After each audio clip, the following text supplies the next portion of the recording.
Yeah, don't bother about a cup of tea, Ken. I'll get one of the can tea when I get there. You're too late. Here, cooled it down for you. Yeah, I'm a bit pushed for time, lad. I've got to pop in the Florrie Lindley's on my way to work, too. Oh, another one of those things, eh? I don't know. Beats me. How have you got any money left, you know, after all the brass you spend on books? There's something special about this one, Dad. Something special about them all, lad, to hear you talk. Dad? What, then? How much time have you got? Well, if that clock's right, I've got no time at all. Well, it's just how long it takes to read the cover. Eh? The list of contributors. Kenneth Barlow. Well, that's not you, lad, surely. Well, it says Kenneth Barlow, doesn't it? That's me. Where? Here.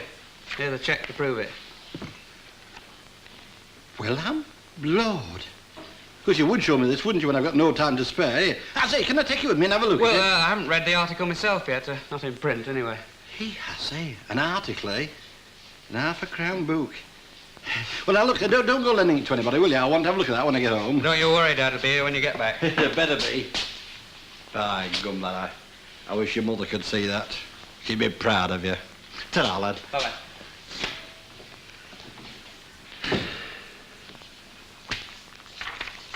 You know, I had such high hopes of you. I'd been hearing all these talks about you and Kenneth Barlow having heart-to-heart talks all over the place. I thought you were getting some sense. Perhaps he was. What's that supposed to mean? You were very interested in me with Kenneth Barlow. Interested in you? Interested in my way of life. Your way of life, eat, sleep and cadge. No. He asked me what my views on men's fashions were and how much I spent on my haircuts a week and what sort of books I read. You didn't tell him nothing, did you? Yeah. I said I had to read simple books so my mum could read them after. What's all of this in aid of all of a sudden? Well, it's obvious, isn't it? I mean, he's earning good money for the first time in his life and he wants to know how to spend it, so he comes to me. He's not daft, you know. Yeah, spent all that time finding out how much about your wages. Yeah, of course he did. And he asked me, too, about the clothes I were wearing, and I told him I bought some dead far-out leather gear, and he was very impressed, too. And that's all he was interested in, your clothes? No, well, he mentioned some other things. Like what? Well, like who the foreign secretary were, for instance. But, well, I couldn't help him there, because I didn't know myself. But I had him beat on pops, though, and then top 20, just like that, dead right order and all. You know, he's getting very nosy all of a sudden. He's just interested. You call it what you like. I call it nosy. And I wonder why.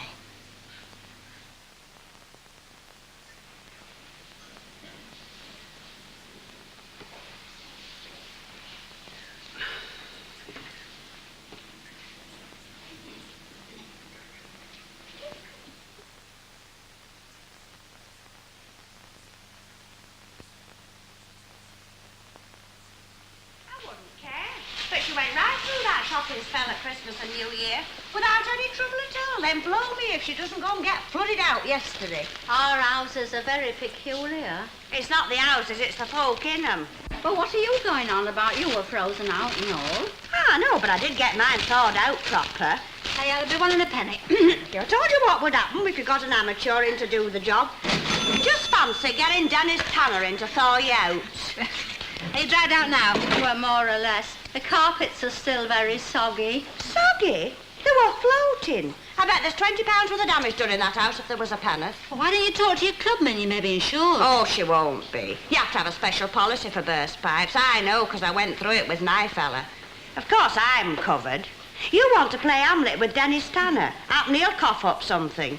He's not short, you know. Oh, I couldn't do that. He were only trying to help. Don't see why not. A couple of ounces of my usual brand of baccy, please, Florrie. Oh, I'm sorry to barge in like this, ladies, but I'm a bit pushed for time, as a matter of I fact. thought with all this go-slow business, you lot had stopped rushing. It's not as easy as all that, you know. It's always the same. Whenever you're in a hurry, something always happens to hold you up. Do you know, this morning I couldn't get out of the house without looking at some new magazine of our Ken's. A new magazine? Fancy that. Aye, well, I don't bother with them much as a rule, you know, but I had to have a look at this. He'd written an article in it, and I had to show interest. Your Kenneth had? Aye, it was on front cover and all. What were it how called? lovely. I can't remember now. I can only remember the title. It was View from Back Street, or a student in a working class. Anyway, I must dash now. I'm sorry to interrupt. Ta-ra. Come, it'll be a tanner to talk to them Barlows before long. Oh, I don't know. He's very offhand about it. Offhand? He'd have bust if he hadn't told us. You heard him say he were late, but it didn't stop him from hanging back to tell us all about it. Oh, I expect he's proud of the lad. I know I would be if he were one of mine. So would I. It's not every day you have an article published in a magazine. Oh, I don't know. It's no different from writing a letter when all's said and done. Oh, yes, it is, Martha. It's more like composition. I were very good at composition when I were at school. We had to do one on the coronation, and the teacher made me come and stand out in front of the class and read it out aloud. Whose coronation? George V. Oh. What did you know about that? You wasn't invited, was you? No. But what I didn't know, I made up. I were very good at making things up. Sounded as if you were very good at embroidery and all. Yes, I was, as a matter of And fact. putting into other people's conversation. All I was going to say is, I've got nothing against the boy. I think he's a very nice lad. A very nice lad indeed. You may not believe this, but a couple of weeks ago I was coming home from town one Saturday morning from shopping, and he got on my bus. He sat next to me and he paid me fare. Always a good lad like that. We had a very interesting conversation. He was sympathising with me for the way I had to manage. Very interested in me were Kenneth Barlow. Very interested indeed. Hello. If you're looking for your key, love, your door's open. Oh, no, love, have you got a pencil on you? Aye, foot rule, pencil, screwdriver. Oh, go on, I'll settle for the pencil. I've got one here then, here. Ta. Flipping gas men. What's up then, love? I have called 3 times for the purpose of emptying your gas meter. Will you please let us know when it be convenient for us to call again? I know, I feel like putting 2 o'clock Sunday afternoon. Oh, live and let live, love. I suppose it's not his fault. Hey, listen, do you know anything about Kenneth Barlow? Oh, we have our ups and downs, you know. Yeah, I know, but has he been tapping you? What, with his money? No, love, I mean, has he been tapping you about your private life, you know? I don't even know about it myself, fellow, then. It ain't marvellous, eh? Some people have all the luck. Oh, I suppose you can say that. Do you know what happened? The boiler blew up in Bessie Street. They sent the whole flipping lot home. Teachers, kids, the lot. Dinner time and all. I'm not kidding. Nellie's going airless. He'd be the first to complain if a lad was sitting in a freezing classroom. Yeah, they always talk like that lot, you know. Still, I wouldn't mind 3 weeks off myself, you know. 3 weeks? Ah, you've got, haven't you got Eric Bradley doing the job? Yeah. Oh, little beastie before he's finished, you know. And when he has finished, you'll have ice water running through your pipes, you know. Well, thanks very much. Ah, I'm not kidding. It's all right. You laughing. Give me a pencil. Oh. Ta. Ta-da, Will. Ta-da. He's got a character, Yeah. hasn't he? So you're pretty intelligent, though, which is something you can't say for everybody. Yeah. Kenneth. Yeah? Cyril. It's quite right, true, an Ina. article It's in one a of them magazine. I Sure, I told always you. said Pair of it. you. Now, let's get this straight. You know, but babble since you come in.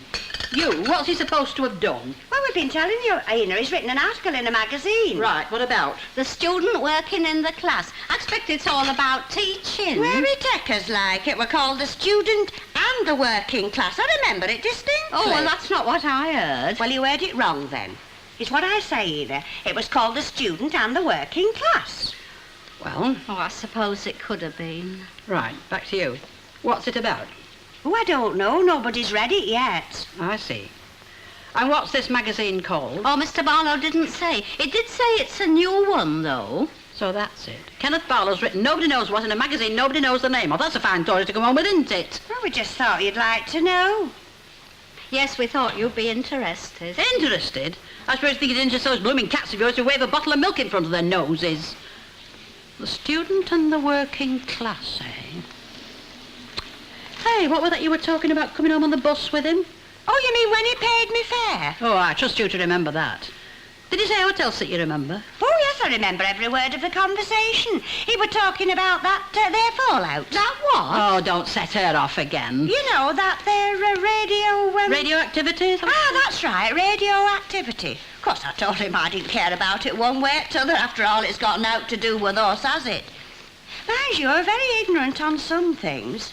I mean, he knew naught about pub prices. Well, you'd have thought a young fella like that would have had some idea, especially as they're always bringing out new drinks in pubs. Still, it were very flattering to be asked. Very flattering indeed. The new prosperity has not opened new horizons. The people in my street are still bound by their immediate needs. For them, a glass of milk stout in the snow is more important than the level of radioactive fallout. A greyhound evokes more sympathetic attention than the arrival of workless immigrants. Agree? Oh, aye, it's true enough. But it's just like saying the silly beggars round here can't swim the channel. No, that's not the point. Oh, but it is. It's blaming them for something that they shouldn't rightly be blamed for. No, I don't blame them. I blame a society that doesn't give a damn for real values. Yes, well, that's what I'm getting at. Don't you see that everybody in the world can't go through life feeling like that? You must understand, Kenneth, that these people have had it rough in the past, and now because things are better, you can't blame them for making the most of it. Not them. I blame the whole rotten damn you Jack society. Look, if there's a nuclear war, these are the first people to be wiped off the map. And yet, if you organise a protest march, they're the first people to laugh at you. These marches aren't just for long-haired intellectuals, you know. They're for everybody. Yeah, like the one from Jarrow. What? Has your dad read this? Not yet, but he will. Is he coming home to his dinner? Yeah. Are you going to light a fire for him? Yeah. Well, then if I were you, Kenneth, I should light it with that.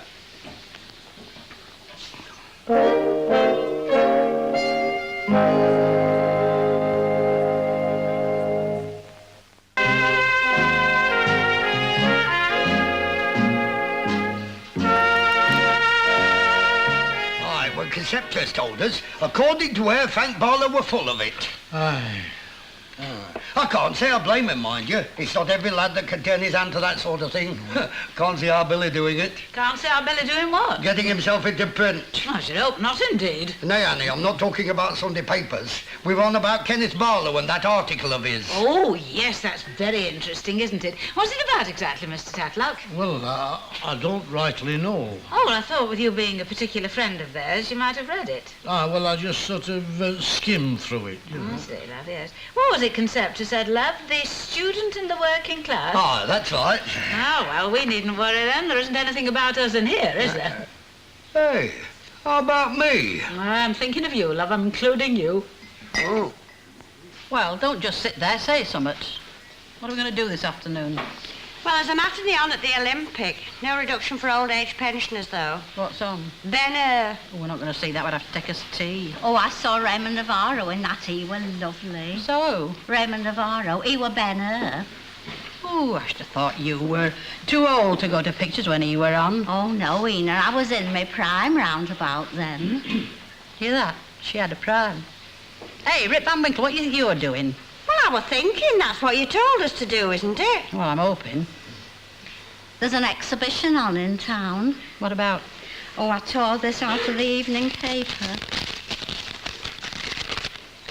Machine tools and their application. Fancy. It's nothing to go in. Get away. We could go on the circular bus. We've been. Well, we could go the other way round. What, see where we've come from? I was thinking of going home and doing some writing. You what? I just feel in the mood to do some writing. By gum, catch him. What are you going to write about? Oh, well, I haven't decided yet. I thought I'd call in at Piggott's and get myself an exercise book and then I'll see. Oh, funnier things have happened. Think of them fellas that slop paint on floors and ride about on bicycles. What sort of things are you going to write about? Oh, I haven't made up my mind yet. Something from your own experiences. Oh, no, Ena. Go on, be a devil. Morning. Morning. Come, you're cheerful today, aren't you? Yeah, there's no point in being miserable, is there? Laugh and the world laughs with you. Cry and you cry alone. That's what they say, innit? Hey, I should have thought you'd have been striking your eyes out after what happened to them three in there. Ah, well, forgive and forget, eh? Morning. Good morning. Got a flea in your ear, did you? Yeah, and I spent 4 hours cleaning up and all. I only went in there in first place to help them out. You'll have to back your ideas up, won't you? What for? Now we've got an author in the street. You've heard about this thing of Kenneth's being published, haven't you? What thing? An article in one of them posh magazines. Oh, it's nice to know somebody else is going on all right, isn't it? Mind you, there's not much money in writing these days, not unless you're on show business side. Now, if you were scripting for a top comic... But it's not like that. At least I don't think it is. Ah, well, either you've got it or you haven't, and even if you have, it's not always so very easy. What you've got to do, you see, is you get hold of a comic who's on the way up and you write his material for him. Then when he hits the top, you hit it with him. Now, if you're interested in that, I've got just the very fella for him, because there's a man at our club and he's dead with it. You know, there's lights round him already. London Palladium. I'm telling you. I thought of doing a bit of writing for him myself, but you know how it is. You're too busy, are you, love? Well, yeah, you can't be greedy either. And what's money for? You know, it's money for spending. That's right, lad. What can I get you? 2 separate shillings, please. Our gas has run out on me. You surprise me. You know, I think I'll have a word with Kenneth. Probably put something in his way, like. I could take that blow-light round and open the subject up, like. Well, he's at home now. They're mending the boilers at Bessie Street School, so he's not working. Teachers, they have it dead easy, don't There they? you are, lad. Oh, right, ta-ra. Thanks very much. Ta-ra, Mrs. Walker. That lad throws his money around like a man with no arms. He'll go far, he will. Ah, if he doesn't get held up at strange ways. Now, Jack, there's nothing wrong with that lad, and well you know it. You what?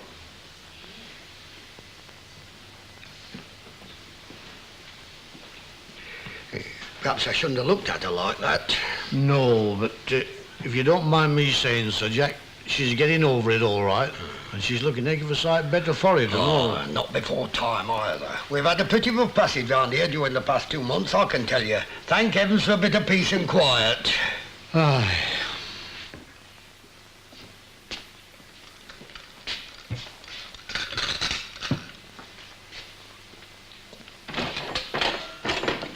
Hello, I brought your blow lamp back. Oh, thanks. Come in. I hope you don't mind, but I've used all stuff in it. No, that's all right. We got plenty. Did it do the job all right? Well, yeah, sort of, you know.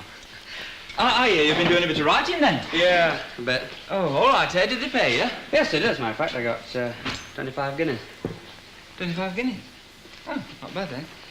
Have you ever thought of doing any comedy stuff, you know, gags and sketches and things like that? No, I haven't, no. Oh, I see. Well, if you had, I could probably put a few tips in your way, you know, and I could have got one of our fellows at the club to try it out for you if they wanted. Yeah, well, not quite my line, you know. Oh, I only wondered. Is that it? Yeah. Can I have a read? That was all. Ta. Kenneth Barlow, eh? Big stuff, eh? Page 14. Oh, ta. Oh, yeah, I see.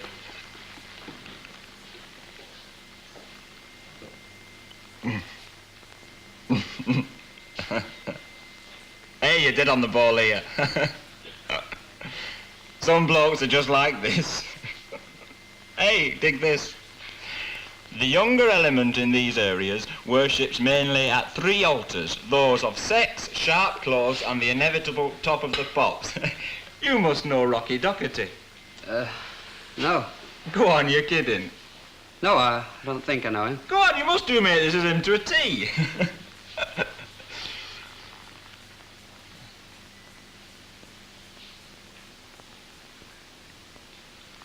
Yeah, I see what you mean. Yeah.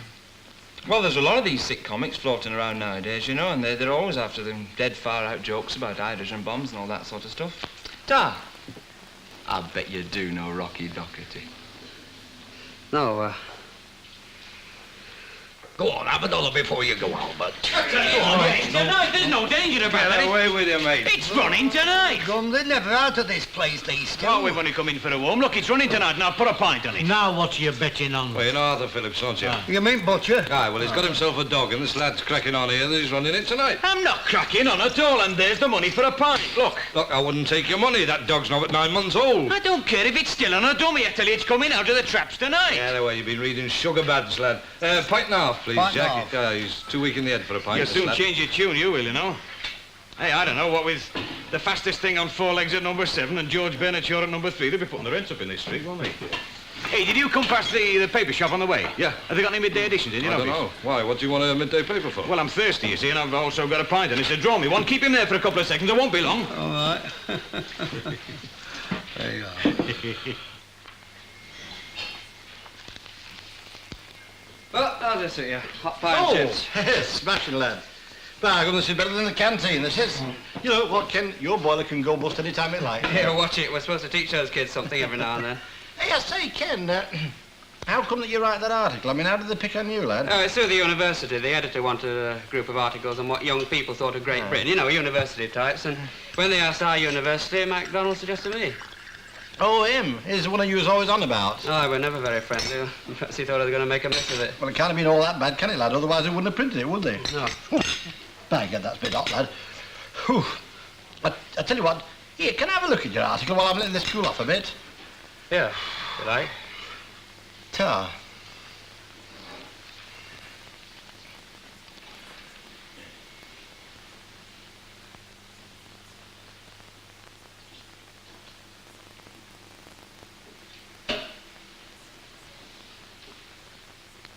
Well? Aye. Aye. All right. But not what you expected. Well, I don't know what I did expect, lad. Go on, say it. It's too late to say out now, isn't it? It's in print. Yeah, it's what I believe, you know. I'm not saying out about that, but I mean, did you have to make it so obvious who you were talking about? Well, I had to write about what I knew. No Coronation Street. Well, I'm not saying out about that, lad, but publishing be damned, I suppose, but... Well, I find it a bit hard to read that sort of thing, you know, about people I know. I'm not running anybody down, you know. I mean, I'm on their side. Aye. I mean, this is written for eggheads. No one round here will read it. There won't be a copy on sale for miles. No. Look, Ken, do us a favour, will you, lad? What? Don't let that to anyone round here to read now, will you? No. No, I won't. You know, if you drink your beer and go home, I could shut up. What, with an hour to go, you could not. I know the law, you know. Anyway, I'm not going. Thanks very much. Well, you can look after this place for a minute. I won't be long, and if anybody comes in, don't take the money. Right, I won't. Yeah, Mr. Bigot, have a shove for right. your tat. Now, what does this say here?